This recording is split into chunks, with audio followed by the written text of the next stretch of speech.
नमस्कार, बहुत बहुत स्वागत है आपका। आप देख रहे हैं एबी न्यूज़ में। आपका दोस्त जितेंद्र प्रारंभ करेंगे आज के कार्यक्रम को, लेकिन पहले मुख्य समाचार।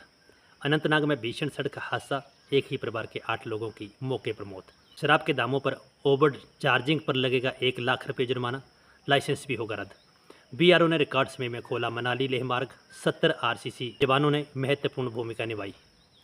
दिल्ली से लेकर बिहार झारखंड तक भारी बारिश, हिमाचल उत्तराखंड के लिए भी अलर्ट। नीति आयोग की बैठक में नहीं पहुंचे एनडीए के सीएम, प्रधानमंत्री के शपथ ग्रहण समारोह से भी थे गायब। अगर इरादे साफ हों तो ओबीसी आरक्षण बिल पास करें, मोदी सरकार को आप सांसद संजय की चुनौती। नथुलाल की मूंछों को भी दे दी चुनौती, उपराष्ट्रपति हो गए डीजीपी प्रशांत कुमार की मूंछों के मुरीद। हमें युवाओं को कुशल और रोजगार लायक बनाने का लक्ष्य रखना चाहिए, नीति आयोग की बैठक में बोले मोदी। पेरिस ओलंपिक भारतीय शूटर मनु भास्कर फाइनल में वीमेंस 10 मीटर एयर पिस्टल में क्वालिफाई किया। कर्मचारी राजनीति गरवाई, अब त्रिलोक गुट ने उठाई जेसीसी बैठक की मांग। अब समाचार विस्तार से। दक्षिणी कश्मीर के अनंतनाग जिले में डकसुम में शनिवार को भीषण सड़क हादसे में एक ही परिवार के 8 लोगों की मौत हो गई। सभी लोग किश्तवाड़ के रहने वाले बताए जा रहे हैं। जानकारी के अनुसार परिवार किश्तवाड़ से सिंथन टॉप होते हुए मारवाह की ओर जा रहा था। पुलिस ने बताया कि मरने वालों में 5 बच्चे, 2 महिलाएं और 1 पुरुष शामिल हैं। इनमें इम्तियाज़ राधर पुत्र गुलाम रसूल राधर निवासी किश्तवाड़, उम्र 45, अफरोज़ा बेगम पत्नी इम्तियाज़ अहमद निवासी किश्तवाड़, उम्र 40, रेशमा पत्नी माजिद अहमद, उम्र 40, अरीबा इम्तियाज़ पुत्री इम्तियाज़ अहमद, उम्र 12, आनिया जान पुत्री इम्तियाज़ अहमद, उम्र 10, अवान इम्तियाज़ पुत्री इम्तियाज़, उम्र 6, मुसेब माजिद पुत्र माजिद अहमद, उम्र 16, सुशील माजिद पुत्र माजिद अहमद, उम्र 8। एक अधिकारी ने बताया कि किश्तवाड़ की ओर से आ रही तेज रफ्तार मारुति स्विफ्ट कार अनियंत्रित होकर गहरी खाई में जा गिरी। अगली खबर। हिमाचल प्रदेश में शराब के ठेकों पर ओवर चार्जिंग की खबरें अक्सर सामने आती रहती हैं। हाल ही में मनाली में भी एक शराब के ठेके में ओवर चार्जिंग का वीडियो सामने आया था।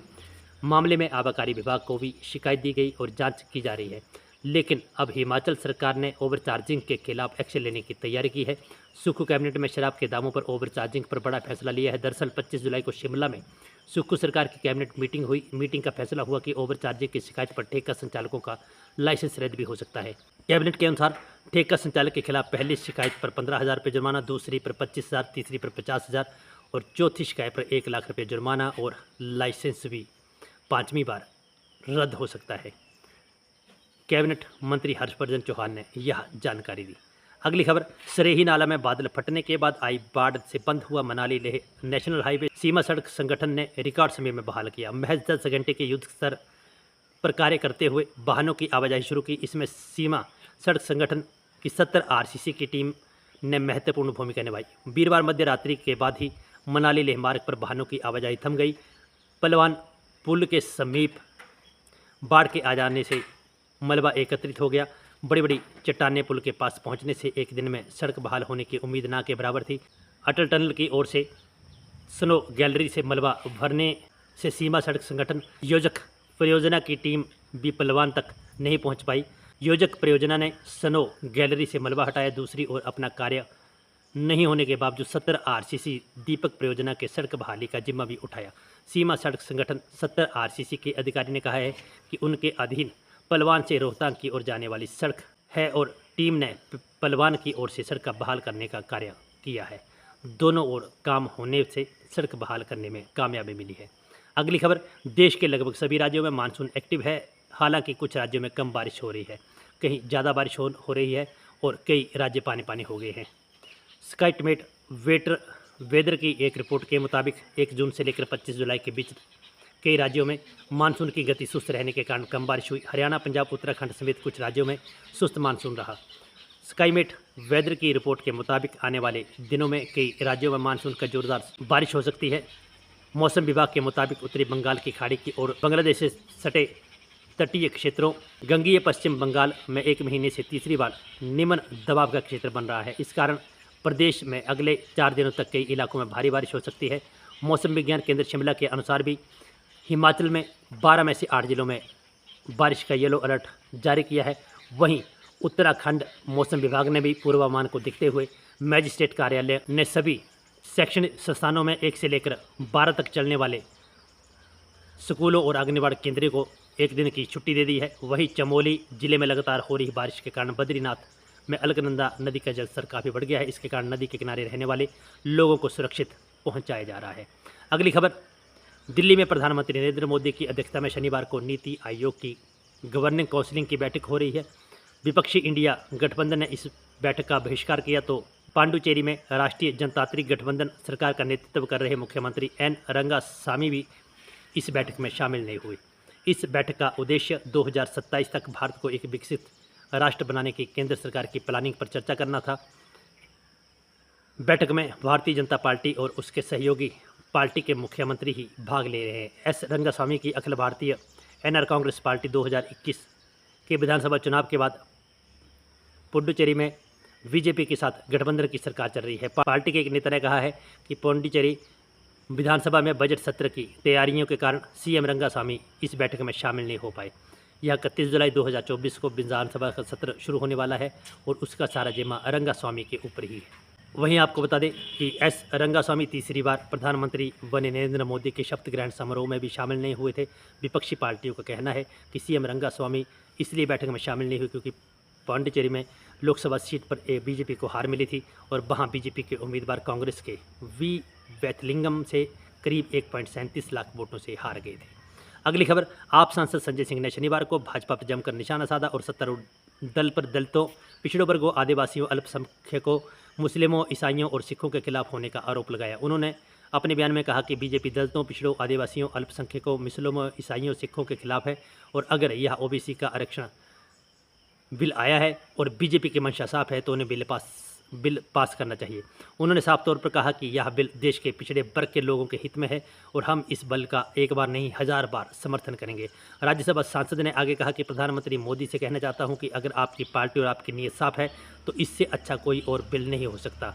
वहीं सांसद में विरोध प्रदर्शन हुआ कि बजट में राज्यों के साथ भेदभाव किया गया है, कई राज्यों को धन आवंटित नहीं किया गया। लोकसभा सांसद चंद्रशेखर आज़ाद ने शुक्रवार को एक निजी विधेयक पेश किया। निजी क्षेत्र शैक्षणिक संस्थानों में कम से कम 20 कर्मचारी वाले और बिना किसी सरकारी वित्तीय हित वाले अन्य प्रतिष्ठानों में अनुसूचित जाति, अनुसूचित जनजाति और अन्य पिछड़े वर्गों के लिए आरक्षण की वकालत की है।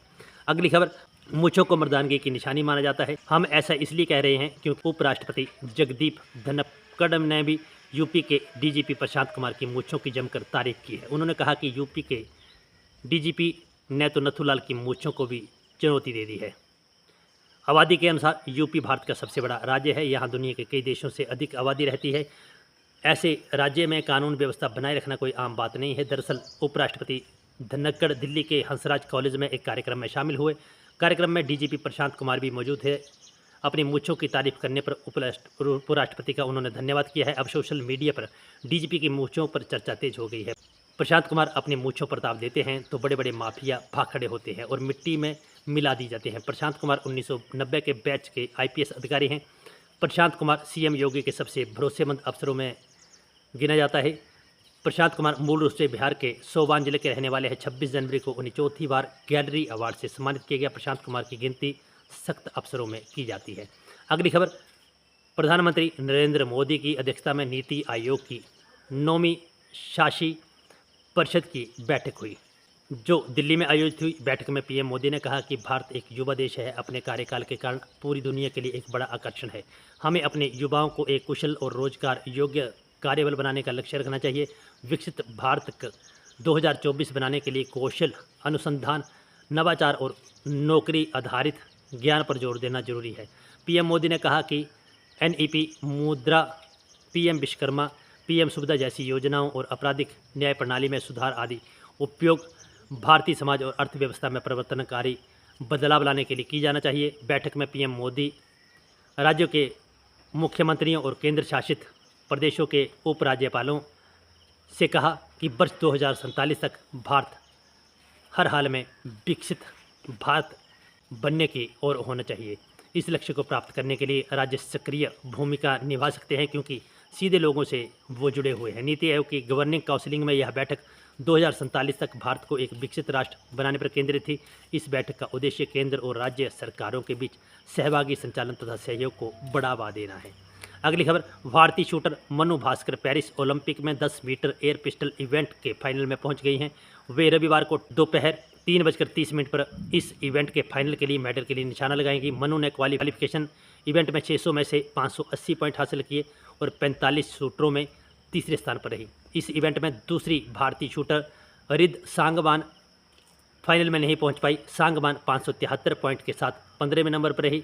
टॉप 8 शूटर ने फाइनल के लिए क्वालिफाई किया है। मनु मेडल ला सकती है। इससे पहले चीन ने पेरिस ओलंपिक 2024 का पहला गोल्ड जीता था। चाइनीज टीम शूटिंग के 10 मीटर राइफल मिक्सड इवेंट में चैंपियन बनी। 10 meter air pistol men's event में भारतीय निशानेबाज सरबजोत सिंह और अर्जुन सिंह चीमा फाइनल के लिए क्वालिफाई नहीं कर सके। सरबजोत 9वें और अर्जुन 18वें स्थान पर रहे। अगली खबर, हिमाचल प्रदेश में कर्मचारियों की राजनीति गरमा गई है। हिमाचल प्रदेश अपराजित कर्मचारी महासंघ ने शुक्रवार को शिमला में बैठक की और सरकार से जेसीसी बुलाने की मांग की। इस दौरान कर्मचारियों की लंबित 17 मांगों पर चर्चा हुई। मुख्य तौर पर कर्मचारियों के लंबित डीए, नए स्केल और वित्तीय लाभ, विभागों में रिक्त पड़े पदों को भरने को लेकर सरकार से मामला उठाने का प्रस्ताव पारित किया गया। त्रिलोक ठाकुर ने कहा कि कर्मचारियों के मुद्दे को लेकर सरकार शीघ्र ही संयुक्त सलाहकार समिति की बैठक बुलाने का मामला उठाया जाएगा। अधिकांश कर्मचारियों की समस्या का समाधान जेसीसी में ही हो सकता है। उन्होंने कहा कि विभाग में कर्मचारियों के काफ़ी रिक्त पद चल रहे हैं। कर्मचारियों को मिलने वाले वित्तीय लाभ